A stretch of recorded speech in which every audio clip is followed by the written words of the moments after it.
नगरोटा के कांग्रेस प्रत्याशी आरएस बाली ने आज नामांकन पत्र भरा। उनके नामांकन के लिए हजारों लोग अपना आशीर्वाद देने ओबीसी भवन नगरोटा बगवा में पहुंचे। वहीं आरएस बाली ने चामुंडा माता जी, नाता शारदा माता जी और ब्रजेश्वरी माता जी से दर्शन लिए।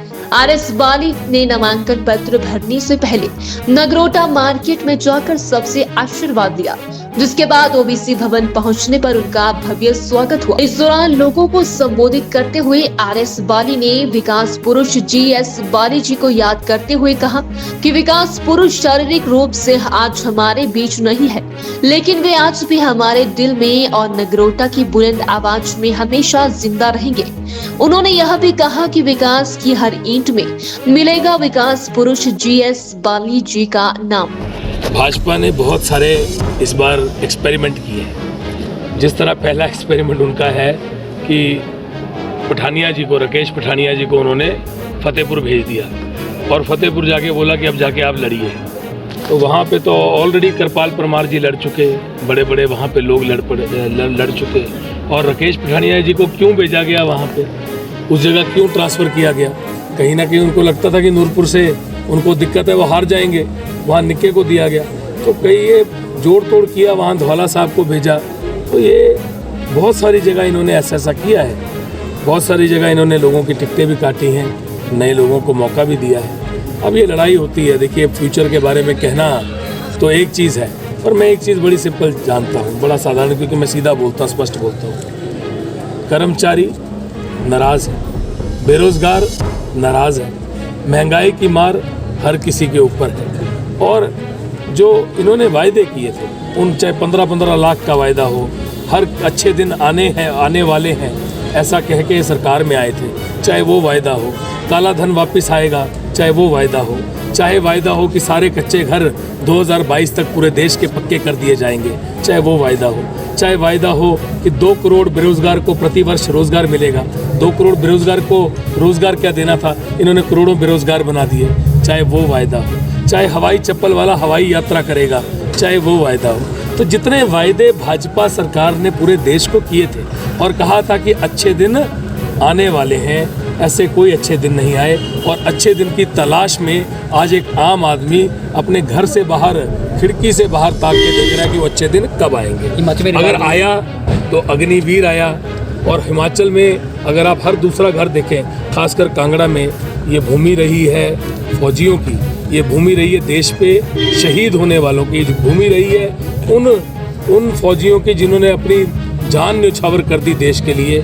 तो जो कांगड़ा है, हमीरपुर है, ये सारी जो बेल्ट है, इसके अंदर बहुत फौजी रहते हैं, बल्कि हिमाचल के अंदर बहुत फौजी रहते हैं। परमवीर चक्र उठा लीजिए, जितने बड़े सम्मान उठा लीजिए, सबसे ज़्यादा हिमाचल के मैंने प्रण लिया है कि 5000 लोगों को अगले 5 सालों में हम रोज़गार देंगे, और उसका बाकायदा पोस्टर निकालेंगे, बैनर निकालेंगे, उसके ऊपर उसका नाम लिखेंगे, उसके गांव का नाम लिखेंगे, उसका फ़ोन नंबर लिखेंगे, और 5000 लोगों को तकरीबन हम रोज़गार देंगे। पर जो बेरोज़गार है उससे कई ज़्यादा है, तो जो कई ज़्यादा जो बच जाएगा उसको बारी बारी करके उनकी बारी भी आएगी, पर अगले 5 सालों में हम 5000 लोगों को देंगे। और मुझे पूरा भरोसा है कि लोग संयम भी रखेंगे और मुझ पर विश्वास भी रखेंगे कि हम उनकी लड़ाई लड़ेंगे, विकास को आगे लेके जाएंगे, रोज़गार की लड़ाई लड़के लोगों को रोज़गार। मैंने कभी अप्लाई भी नहीं किया। जब भी मुझसे मेरे नेता दिल्ली में पूछते थे, चाहे श्री राहुल गांधी जी पूछते थे, चाहे मेरे नेता जो शीर्ष नेतृत्व है वो पूछता था,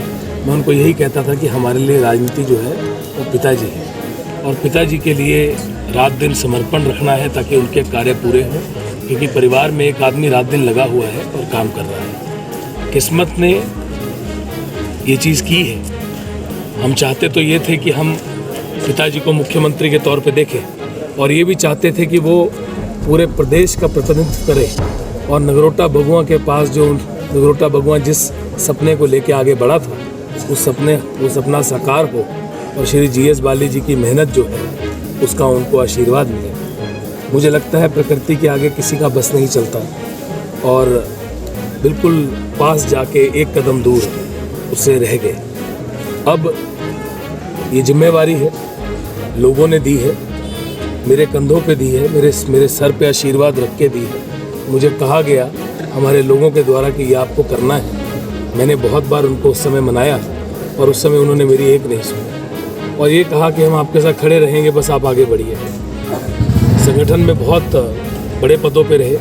आज भी मैं राष्ट्रीय सचिव हूँ। पार्टी का सबसे युवा सचिव बना मैं पूरे देश का, कांग्रेस पार्टी का। और कांग्रेस पार्टी जैसी विशाल पार्टी का पूरे देश का सचिव बनना अपने आप में एक बड़ी बात थी। ऑर्गेनाइजेशन में काम कर रहे थे। अपने नेता श्री GS बाली जी, विकास पुरुष श्री GS बाली जी के लिए रात दिन काम करते थे। उनके समर्थक के तौर पे मैं उनके समर्थक के तौर पे ही काम करता रहा हमेशा। और मेरे नेता श्री राहुल गांधी जी के लिए मैं रात दिन समर्पित रहा और उनके लिए काम करता रहा। अब ये मौका पार्टी ने दिया है, लोगों ने दिया है। लोगों की बहुत सारी आशाएं हैं, जिम्मेवारी है। विकास को नगरोटा में बहुत आगे बढ़ाना है। पिताजी के जो काम थे उनको और आगे लेके जाना है। पिताजी ने बहुत मेहनत की, इतने सारे वर्ष रात दिन उन्होंने मेहनत की। उस मेहनत को आगे लेके जाना है। नगरोटे का नाम, नगरोटा बगुआ का नाम पूरे देश में जिस तरह गूंजता था, जिस तरह चमकता था, उस नाम को उसी जगह पहुंचाना है। और बेरोजगार की आवाज़ बनना है, बेरोजगार की लड़ाई लड़नी है। और बेरोजगारी खत्म। सारे परिवार ना, आप लोग सारे पत्रकार भी परिवार हो, उसके लिए आप लोग सारे हमेशा खड़े रहे साथ। धन्यवाद बहुत बहुत। देखिए, ये एक प्रक्रिया है।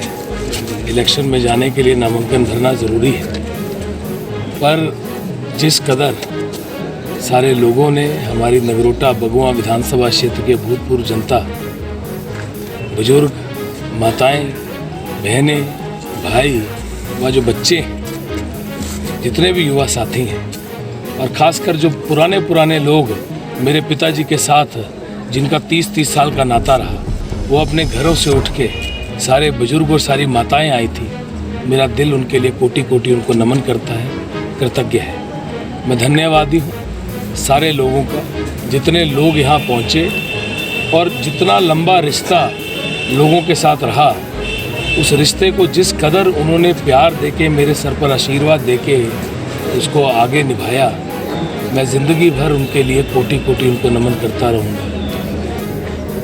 देखिए, किस्मत ने ये चुनाव दिया है। मैंने कभी नहीं सोचा था कि मुझे नगरोटा से इलेक्शन लड़ना है।